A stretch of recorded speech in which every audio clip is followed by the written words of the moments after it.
Hi, I'm Roy Shaw with Roy on Rescue. Today, if you've been following these blogs at all, I've been up and down with fighting this cold, and I hate to say it, but it is really pinning me down. So I'll have to beg your pardon as far as the sniffles go, but I've got my hot water here. I'm trying to stay hydrated, and I'm sure I'm going to kick this thing soon. So, but you know, as I was thinking about the weirdness of why some people get sick and some people don't seem to ever get sick, I was reminded of a more serious tragic comedy, and that is in my career as a paramedic. I think back to the times when I responded to 911 calls where the person that I was treating had a situation that was really bizarre. Let me explain.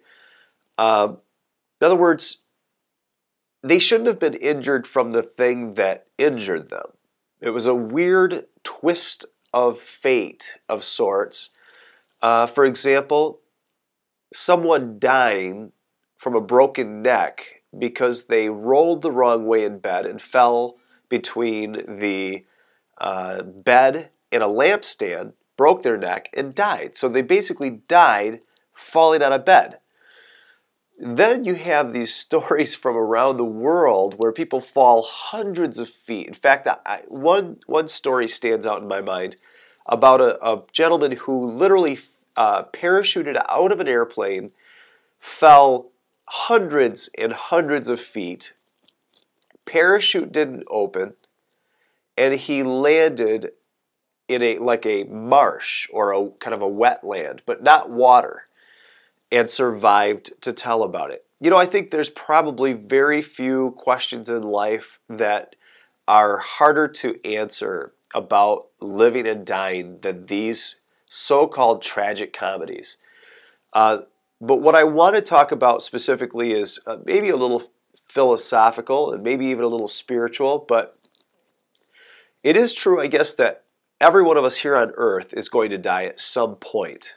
So there are some philosophies where people say, well, you know, don't take it too serious and just live your life and have fun. And, you know, if you're going to take chances, take chances. If you're meant to die, you're going to die. If you're not meant to die, you're not going to die. I don't know if I could buy that. However, it's true that we can really wreck our lives by worrying too much.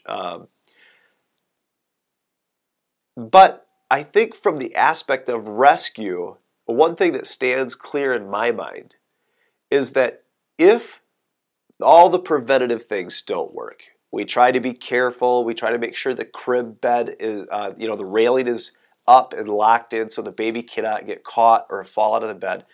We try to put non-slip grips on the underside of slippery floor rugs. We try to make sure that wires are not bare, the kids aren't playing with plug-ins, drowning hazards are not a problem, poisonings are not. So in other words, we really work towards prevention as much as we can. We wear our seat belts, we have airbags. Little kids don't sit in the front seats with airbags because it can hit them in the wrong place and hurt them seriously, if not kill them. So we take all these precautions so that we can rest at night, say our prayers, and say, I did everything I could do physically to protect my family and myself. Now, I just have to have faith that everything's going to be okay and deal with whatever happens as it happens.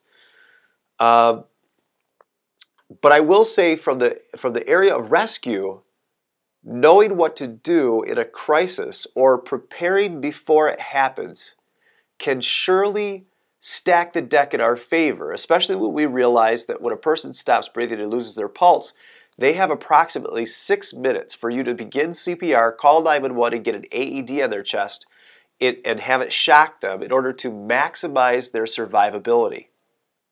6 minutes or less is what maximizes their survivability. 911, CPR, AED shock. We must be trained ahead of time. We've got to be thinking about stuff before it happens, or else it's going to catch us by surprise. And the last thing we need to become is another tragic comedy. Until next time, this is Roy on Rescue. Have a great day. Go forth and rescue. Bye-bye.